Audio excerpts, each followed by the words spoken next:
एक शैतान दूसरा हैवान का आगे का पार्ट शुरू है दोस्तों।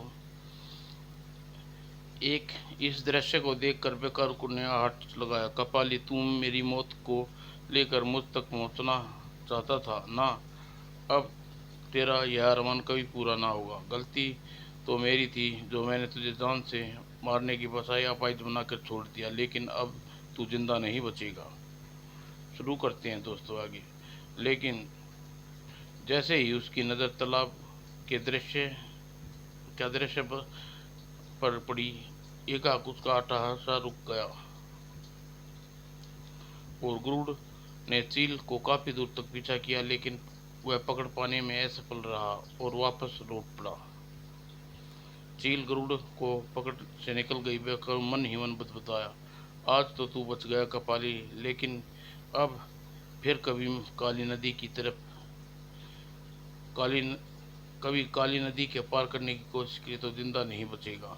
और बड़बड़ाने के साथ बेकारू ने अपना हाथ तालाब के पानी के ऊपर तालाब के पानी के ऊपर घुमाया और उभरा दृश्य इसी के साथ तालाब में अदृश्य हो गया। और जब उसे होश बे, बेहोश मोटू की आंख खुली तो उसके अपने आप को लोहे की जंजीरों में जकड़े पाया। इस समय सारा मोटापा गायब हो चुका था। अरे, मुझे तो दैत्य निगल गया था, तो मैं नरक मैं मरकर नरक में आ गया हूँ। और तभी वह अपने बारे में सोच ही रहा था कि दो मत्स्य युक्ति चमकीली पोशाकें पहनकर वह मुकुट लगाए मोटूराम के सामने प्रकट हुई। तुम मत्स्यलोक के अपराधी हो। तुमने हमारे देश में बिना आज्ञा प्रवेश किया था। तुम्हारी इसकी सजा मिलेगी। मत्स्यलोक, हाँ मत्स्यलोक। और अब तुम्हारी मत्स्य रानी रूपमती के सामने पेश किया जाएगा। वह तुम्हारा फैसला करेगी। मगर तुम्हारी रानी मुझे मौत की सजा सुनाई तो तुम्हें नर पक्षी कन्याओं को समर्थ कर दिया जाएगा। वह तुम्हें बोटी बोटी नोच कर खा जाएंगी। चलो जल्दी करो, दरबार का समय हो रहा है। और थोड़ी देर बाद ही मोटूराम को दरबार में पेश किया गया और मत्स्य रूपी हीरे जड़ित सिंहासन पर असीम थी।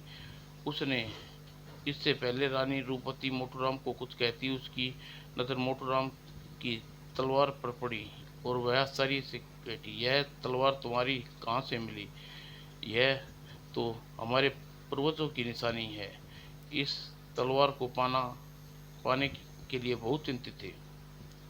फिर तो आपकी चिंता का हल हो गई है महारानी। यह तलवार अपने सपनों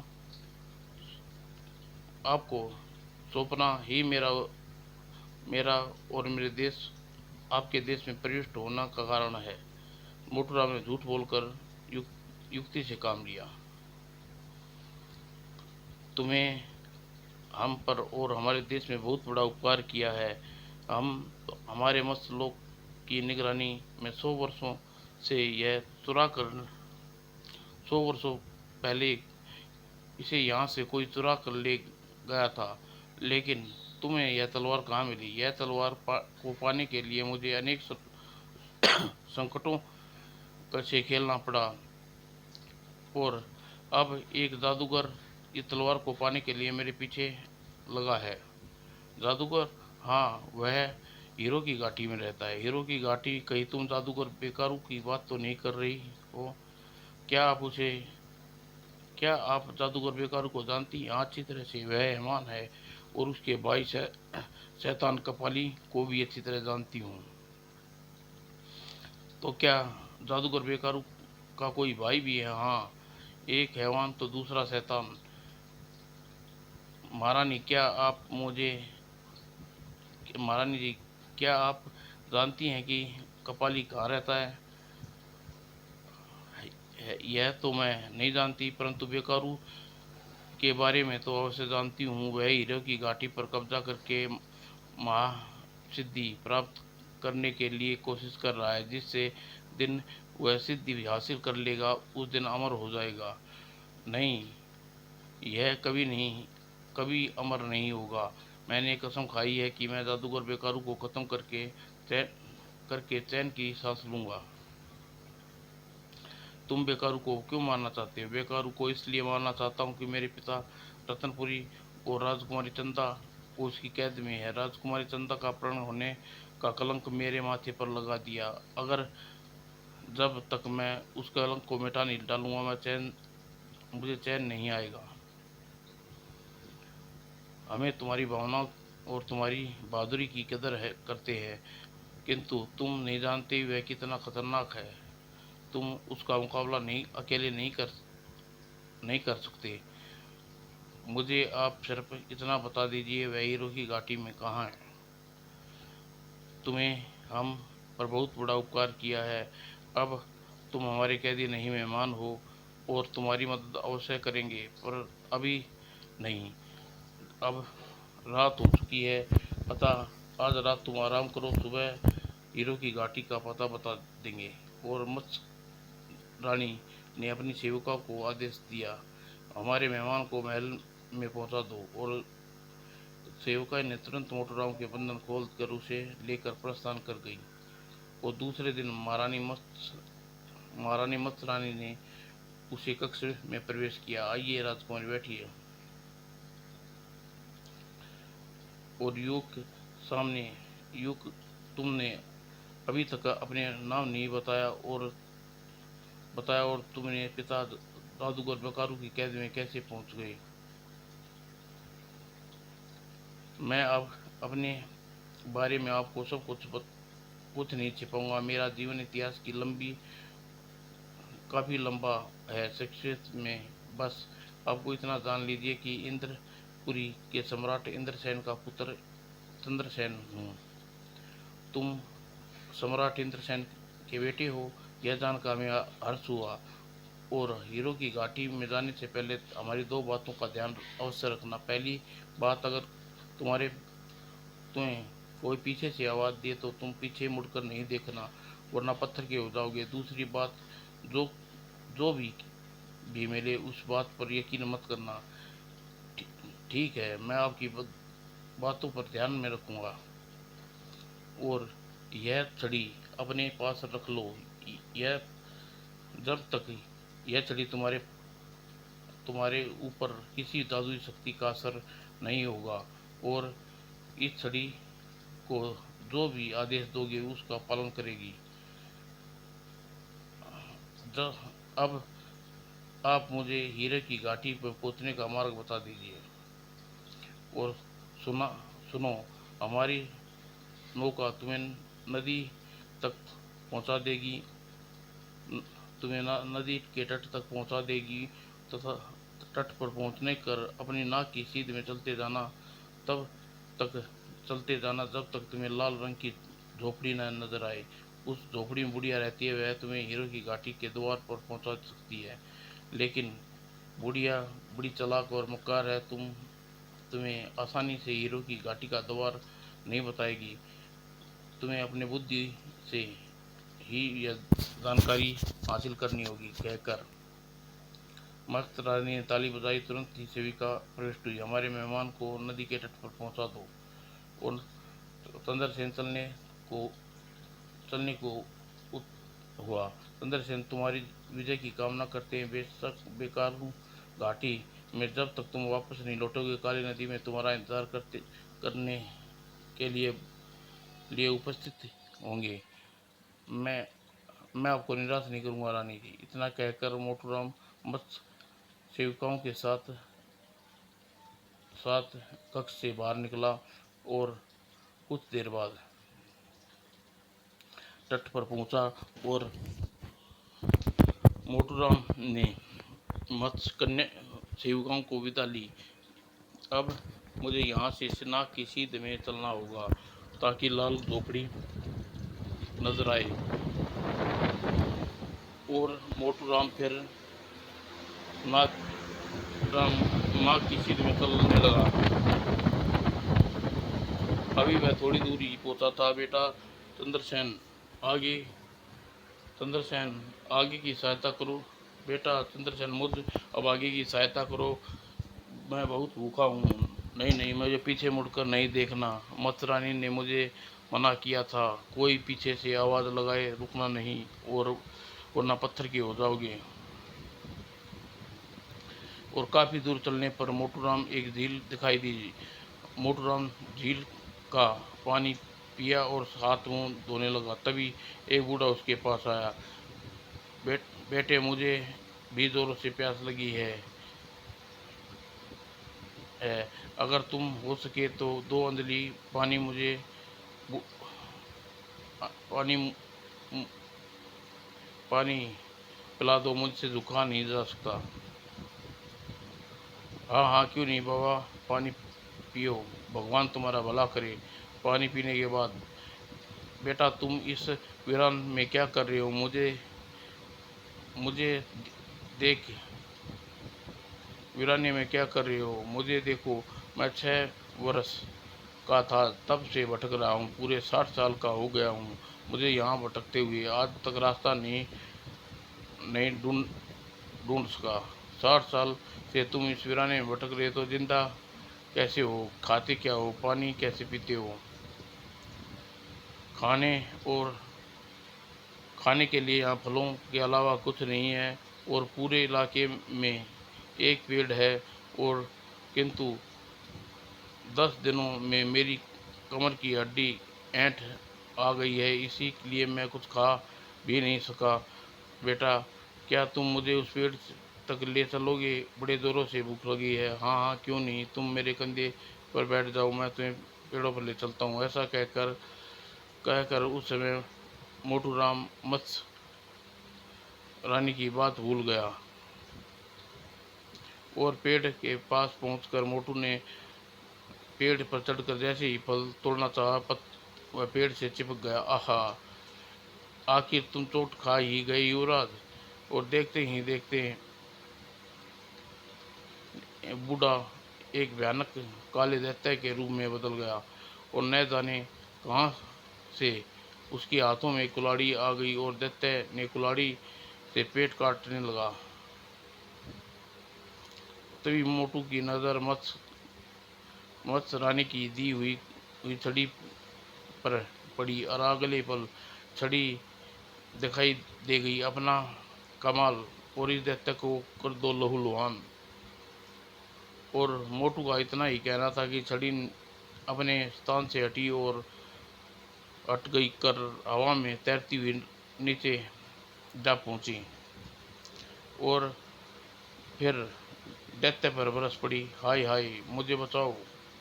आ और युवराज, मुझे इस छड़ी से बचा लो, मैं तुम्हारे हाथ जोड़ता हूँ। दुष्ट, तू अगर तू अपनी खैर चाहता है तो मुझे फौरन इस बंधन से मुक्त कर, और छड़ी वरना तेरी जान ले लेगी। छड़ी की मार से जल्दी ही सारा लहूलुहान हो गया। अगर मैंने तुम्हें बंधन मुक्त कर दिया तो बकारू मुझे मार डालेगा। अगर अगर तुमने मुझे बंधन मुक्त नहीं किया तो यह छड़ी तुम्हारी जान ले लेगी। अतः तुम्हारी भलाई इसी में है कि तुम मुझे बंधन मुक्त कर दो। मैं वादा करता हूँ तुम्हें बचा लूँगा। बेकारू तुम्हारा कुछ नहीं बिगाड़ पाएगा। तो ठीक है, मैं तुम्हें बंधन मुक्त करता हूँ। पहले तुम छड़ी को रोको। मोटू राम ने तुरंत छड़ी को आदेश दिया। छड़ी छड़ी, तू बेमिसाल रुक जा, और अब करने दो इस दैत्य को मुझे बहाल। और आदेश मिलते ही छड़ी रुक गई, वापस मोटू राम की तरफ बढ़ी, और छड़ी वापस आज देख दैत्य की होठों पे कुछ बुदबुदाना शुरू कर दिया। फलस्वरूप मोटू तुरंत ही पेड़ से अलग हो गया और नीचे आ गया। अब अब क्या होगा युवराज? तुम्हें मेरी रक्षा का वादा किया है, घबराओ नहीं। बेकारू को मारकर अपना वादा पूरा करूंगा। चलते चलते अंधकार फैल गया। मोटू एक पेड़ पर चढ़ गया। दूर दूर तक नजर दौड़ाने पर उसे रोशनी नहीं दिखाई दी, और अतः वह पेड़ से नीचे उतरा। वह अंधेरे में ही उस तरफ चल दिया, और जब वह रोशनी के करीब पहुंचा। अरे यह तो लाल झोपड़ी है जिसकी तलाश थी। अब दरवाज़ा खटखटाना चाहिए। और खटखट खटखट।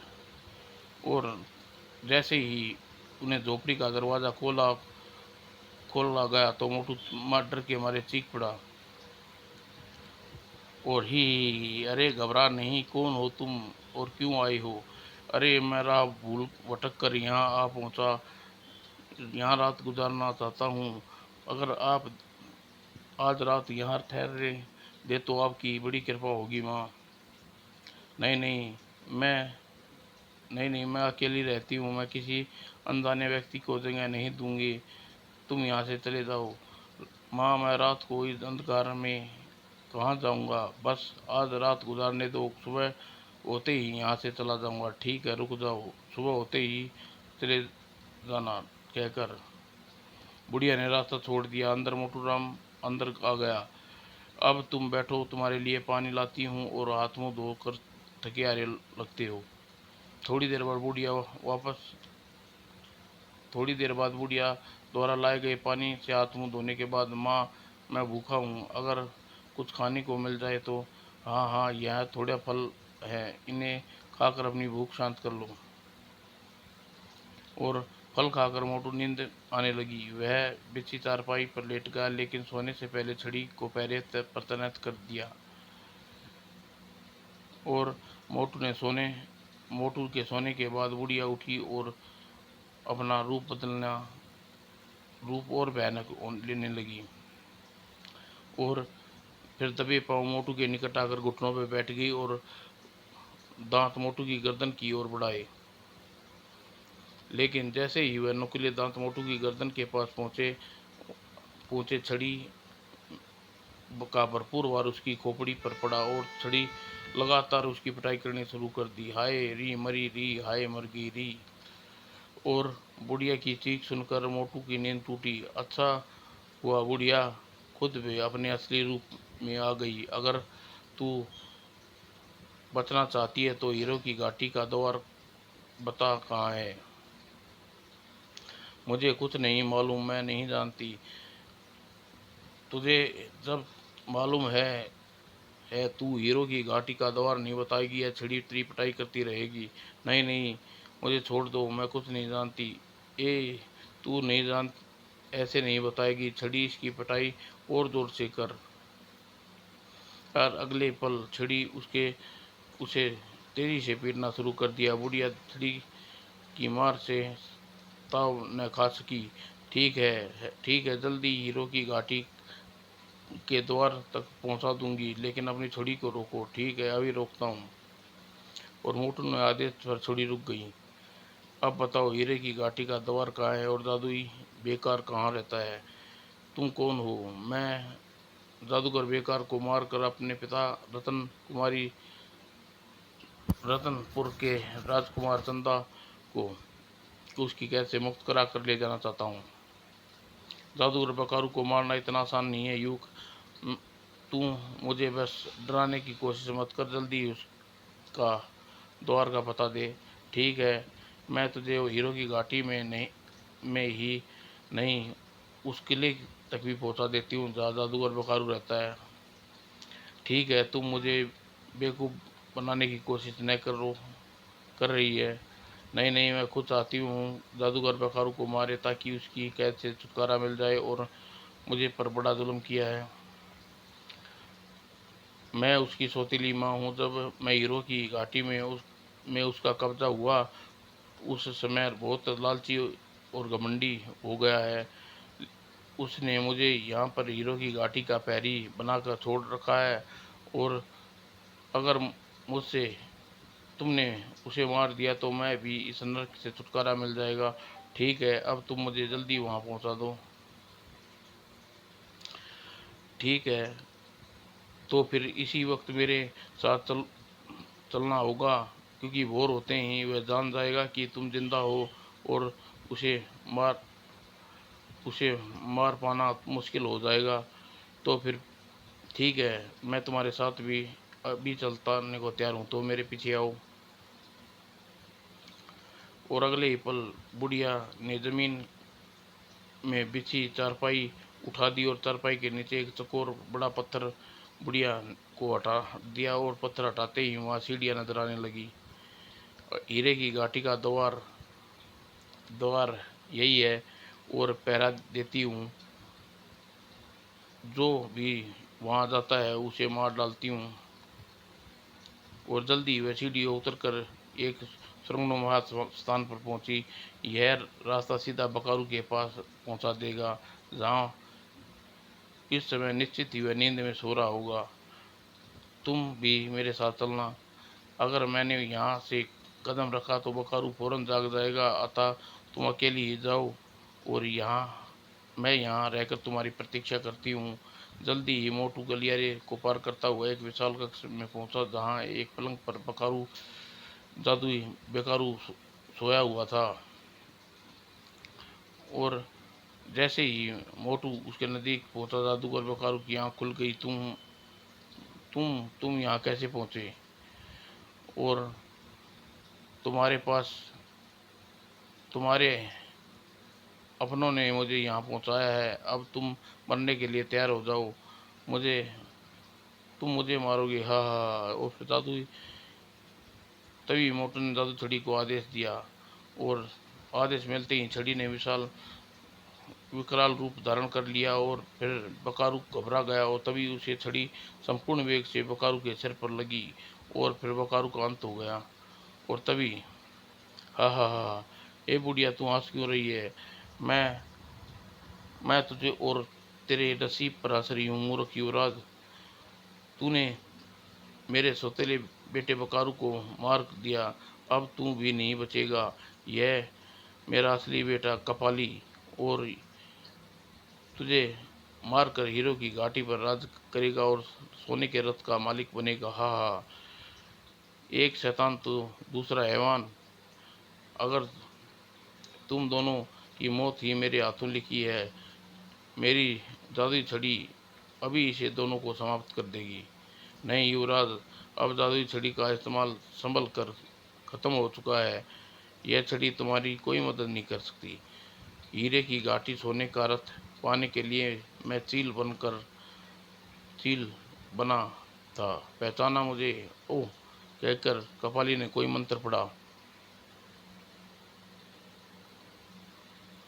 और मंत्र पढ़ते ही एक काला नाग हवा में लहराया और वह मोटू की तरफ बढ़ा। मोटू बचने के लिए इधर उधर भागने लगा। भागते भागते उसे अपनी छड़ी को आदेश दिया। ए छड़ी, उसे आदेश की का कोई प्रभाव न पड़ा और जल्दी ही लेकिन लेकिन इससे पहले नाग उसे डस पाता और उसी तलवार ने एक बार नाग का सिर धड़ से अलग कर दिया और उस तलवार को देखते ही बुढ़िया और तेजी से भाग खड़ी हुई और कपाली एकाक उसका सारा छूटने की वजह से जमीन पर जा गिरा। आह! और अगले ही पल कपाली का सिर कटते ही के बाद तलवार बुढ़िया के पीछे भागी और तलवार बुढ़िया के पीछे जाता देख माता राम मन ही मन मुस्कुरा रहा था। वह सोच रहा था, पिताजी वह राजकुमारी की खोज में चला और वह तलवार मत्स्य रानी को सौंपने के बाद अचानक कैसी आ गई। और जल्दी ही वह स्थान पर पहुंचा जहां सम्राट इंद्रसेन को कैद कर रखा था। अलौकिक शक्तियों द्वारा मत्स्यराम को तुरंत ही अपने पिता को पहचान लिया। पिताजी को आज़ाद करवाने के बाद माताराम ने उसे सारी बात विस्तार से बताई। राजकुमारी चंदा की खोज में जुटा है। जल्दी राजकुमारी चंदा भी मिल गई और भी तिलस्मी तलवार बुढ़िया को सिर काट कर युवराज चंद्रसेन के पास लौटाई। युवराज राजकुमारी चंदा के पिता चंद्रसेन के साथ सोने के रथ पर सवार होकर इंद्रपुरी की ओर चल दी पड़े। रास्ते में इंद्रसेन और राजकुमारी चंदा ने बताया, बेटी मेरी बेटी बकारू को मरवाने के लिए अपनी आत्मिक शांति के लिए उद्यान में यह मायावी रथ के रूप में प्रकट किया था। और सपने में तुमने यह बताया कि यह रथ वही लेकर रुकेगा जिसमें जिसमें जिसके पार हार होगा। और फिर जल्दी ही इंद्रपुरी आ पहुंचा। राजा यह देखकर प्रसन्न हो गया कि वह पत्थर हुआ पूरा जादूगर बकारू मरने के बाद पुन पहले जैसे हो गए थे। और कुछ देर में वहां रहकर युवराज चंद्रसेन राजकुमारी चंद्रा सोने के रथ पर बैठाया और इंद्रपुरी की ओर चल दिया। मार्ग में काली नदी पड़ती थी। मत्स्यकन्या उनके स्वागत के लिए उपस्थित थी। मत्स्यकन्या ने उनका जोरदार स्वागत किया। राजकुमार, तुम्हारी रक्षा के लिए मैंने ही तिलस्मी तलवार को भेजा था, क्योंकि मैं जानती थी बकारू को मरने से बाद जादुई छड़ी की शक्ति समाप्त हो जाएगी। ओह मत्स्य रानी, आपका यह उपकार कभी नहीं भूल सकता। तब राजकुमार ने वादा किया कि वह वापस लौटने के समय कुछ दिन उसके देश में अवश्य ठहरेगा। और तत्पश्चात युवराज रतनपुर की ओर बढ़ गया और जल्द ही उसका रथ रतनपुर महल के आंगन में उतरा। और सैनिक अपनी राजकुमारी को देखकर तुरंत ही महाराज को सूचना देने दौड़े। और महाराज नेकीराम महाराज और महारानी पद्मा अपनी बेटी को देखा तो हमारी प्रशंसा के आंसू निकल पड़े। उन्हें दौड़कर अपनी बेटी को बाहों में भर लिया, मेरी बच्ची, मेरी पिताजी।